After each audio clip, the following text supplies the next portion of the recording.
Hi everyone, Thomas here and welcome back to another video. So today I'm back here for another speed build, and today we're going to go ahead and create this one called Rosebury Cottage. So if you'd like to go ahead and download this for yourself, it is up on the gallery now. My origin ID is real Thomas TV1. So this idea just came back randomly, to be honest. I built this yesterday, which was the 18th of March. I'm doing this voice through on the 19th, and I think this is going up on Friday, which would be, hang on, let me check because I can't think of dates, the 23rd. So yeah, that's what I kind of just found this picture on Twitter by the Millennial Sim Builds account, I think it is. They post a load of kind of like real life photos of builds and also some kind of sim photos as well, like in-game photos. And I kind of just found this one. I'll actually try and insert a picture of it now on screen if I remember, and if I can find it as well, of this kind of was sort of like a rundown cottage. I would say, like the garden looked a little bit overgrown, but I use it as kind of like a basic inspiration for this build.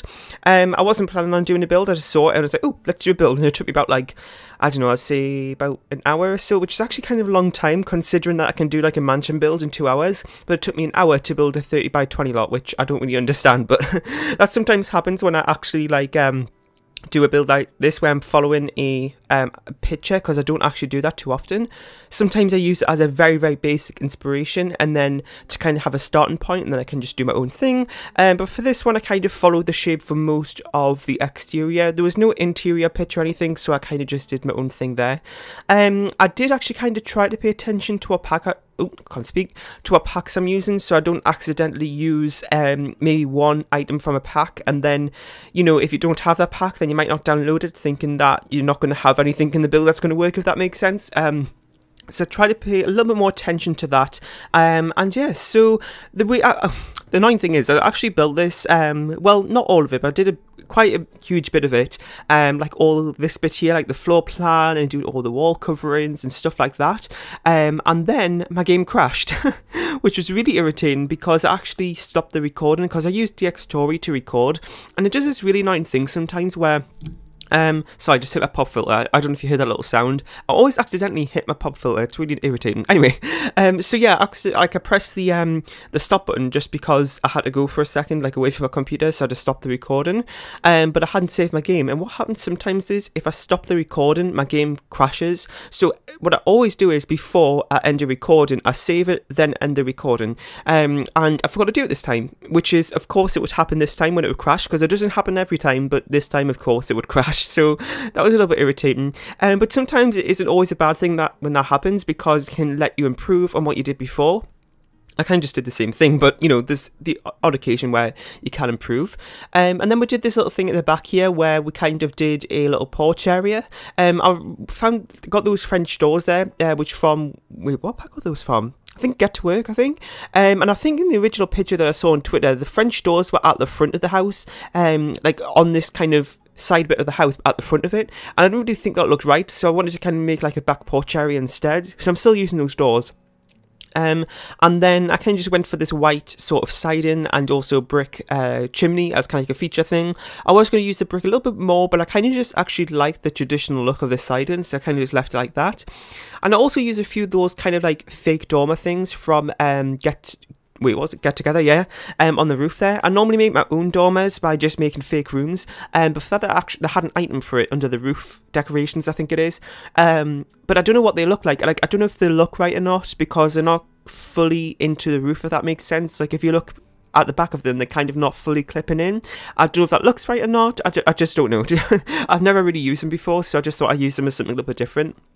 So I actually started this build off in Willow Creek on just a 30 by 20 lot there, but I kind of got started with it and I was like, this doesn't really fit in Willow Creek that well, and I really wanted kind of landscape, like the country landscape sort of thing in Windenburg, in this particular neighbourhood here, and I moved it to here. But the one thing that I had a bit of trouble with was that the lot size is kind of 30 by 20 but horizontal, not like vertical like it was in Willow Creek, which is a little bit irritating because it meant it didn't really have that much garden space. So originally I was going to do kind of a garden space as well, but I couldn't really do that on this lot. But you know what, it doesn't really matter. It's just something like a quaint little cottage, which it's funny because I was actually going to call it that to begin with. But then I realised I actually did a quaint cottage build back in July for Spring Sims' July Build Challenge, and I did it then. So, you know, I just didn't really want to repeat the name. Actually, I'm actually kind of, speaking of build challenges, I'm actually thinking about making my own, because I know a few people do like monthly build challenges, and I love them, to be honest. I know Spring Sims did it, my friend Steven, he did a few of them, but he actually stopped doing them. But they were really good because it allows you to do something different normally, and well, it might not be different from what you'd normally do in terms of styles of builds, but it also allows you to kind of just do new things, and kind of challenge you in different ways and things, by sticking to a floor plan or whatever. So I might actually do my own, so let me know what you think about that idea. I wasn't actually planning on doing that, that's kind of just sparked the idea right now actually, so yeah, let me know what you think about that, if I should do my own monthly build challenges, and that'd be really interesting to hear, because I'll be totally up for that. And yeah, so right now we're just working on some, like putting some ivy in and stuff, just because I thought the siding was a little bit bare. So I put those on just to kind of make it look a little bit interesting, I suppose.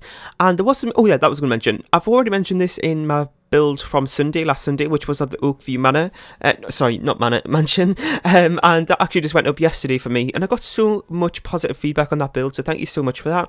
Anyway, so I was talking about the reshape mod in there, because when I was halfway through doing that mansion build, I actually installed the reshape mod. Now, I didn't actually use it in that build, because I didn't want half the video to be without it, and half the video to be with it, because it would look a little bit odd.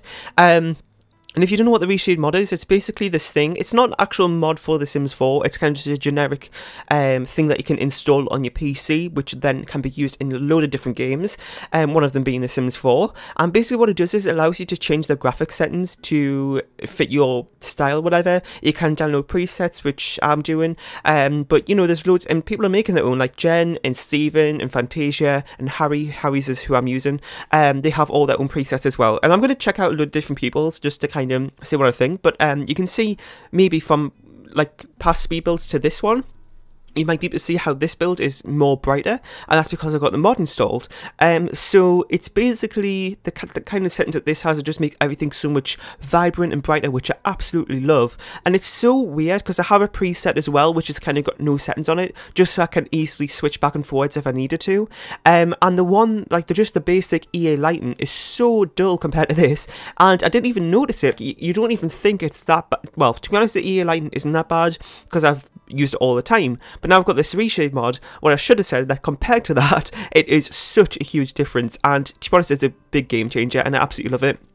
So if you want to go ahead and download it, I really recommend you do, because I can see how much of a difference it's made to the speed build in particular. And I feel like even just with the the thumbnail picture of the screenshot, it just looks so much better. So let me know what you think about it, and I can't wait to do more builds with it as well. So we're just working on the interior now, as you can see, and this is actually one of the first builds that I've done in a while where I've actually got the playback screen to look at, because a lot of the time when I've done my speed builds recently, I've had maybe not all the build to kind of talk about, because sometimes I do my voiceovers when I've got the chance to do a voiceover, but I haven't had the chance to complete the build. So a lot of the time I'm kind of just looking at a black screen or something, but this time I can actually talk about the full build because I've got the whole video edited and stuff like that, and I'm just doing the voiceover now. So yeah, that's kind of good because I don't get that chance all the time.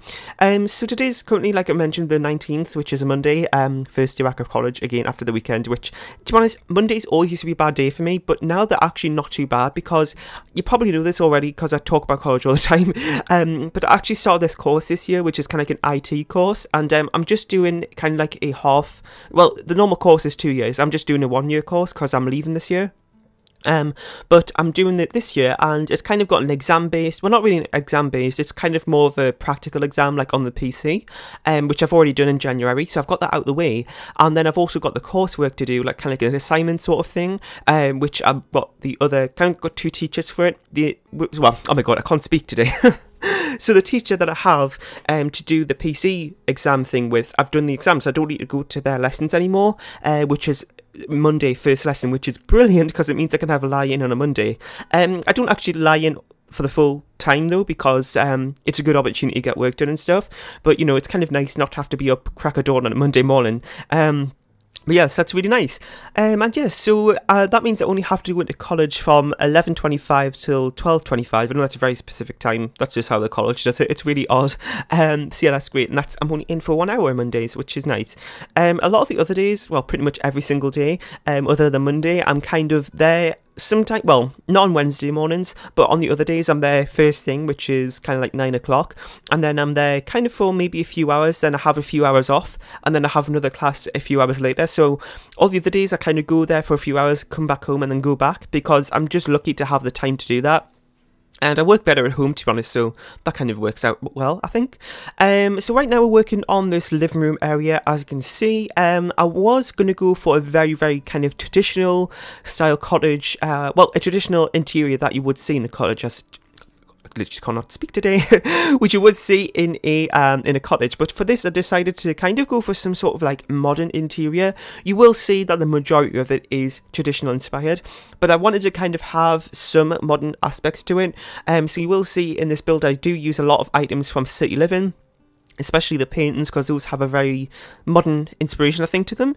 So I do use quite a lot, as you can see. We're placing down right now. Well, not now, but I was about to. But you can see behind the main sofa, I've got one there. Those like 2x2 ones, which I absolutely love, and I have so many vibrant colour swatches in those, actually. Anyway, so yeah, I kind of wanted to do that to, I don't know, just modernise it a little bit, because it's, you know, it's 2018, and I do that with a lot of my builds as well. Is that if I go for a very traditional style build or a traditional exterior, when I move on to the interior, I do like to kind of modernise it a little bit, in the kind of thought that people have bought this house and then they're starting to modernise it a little bit. So that's what I kind of do for these type of builds, and I think it works out nice. It's kind of a nice way to think about it, and just something a little bit different, I think.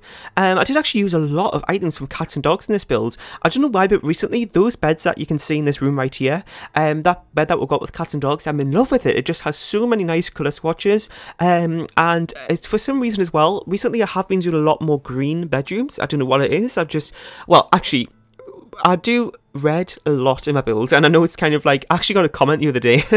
It was kind of like a hate comment, actually, about me using red, saying how I use it too much and it's ridiculous and I hate this build, somebody said. So yeah, so I'm just trying to kind of expand on colours a little bit. I actually have been using green a lot more since I got that comment, well, before I got that comment, I should say. So it's not because of that comment, but it's actually just another colour swatch that I like. I never really thought I'd use it that much, but it's actually something that I've been incorporating into a lot of builds, is a green room. Because I don't like all the rooms in the house to be one colour, like one neutral colour or anything. I do like to every now and again switch up the bedroom colours a little bit, just to kind of keep it a little bit more interesting, I think. So yeah, green is one of those colours, and for some reason I can never find a good bed that matches the green wall, which is really irritating. So that one from cats and dogs, it works really well. That was a really long story, oh my god. Anyway, so we're moving upstairs here. Now, as you can see, I wasn't really too sure about the hallway area, because, as you can see, it's very, very narrow, so there wasn't really anything I could do with it, apart from putting a few wall lights on it. I think those wall lights are called, like, sconces or something. They're a really weird name. I can't think what it is, but I'm pretty sure it's that. Anyway, so that's all I could really do in that hallway area, as well, with a few paintings. So it is very kind of narrow and dark, but there's so many windows on that hallway, and I was kind of thinking, I don't know how to do this upstairs floor plan, because I don't know if I should have had those windows in the rooms here, because as you can see, half the room has the windows and then the other half is just a wall. So, I don't know, if you want to download it and change it up a little bit, then that's absolutely fine, you can do that, I don't mind that at all.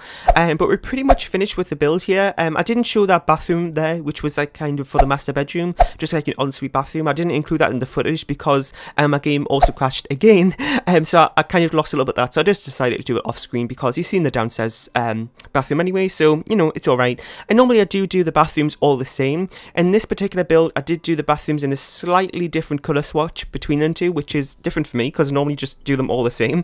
And yeah, so we're pretty much finished with the build here. As you can see, we're onto the screenshots. Make sure to leave this video with a like, comment, share, and subscribe if you haven't, and also go ahead and download it from the Sims 4 gallery. My origin ID is RealThomasTV1, and I'll see you all next time. Bye!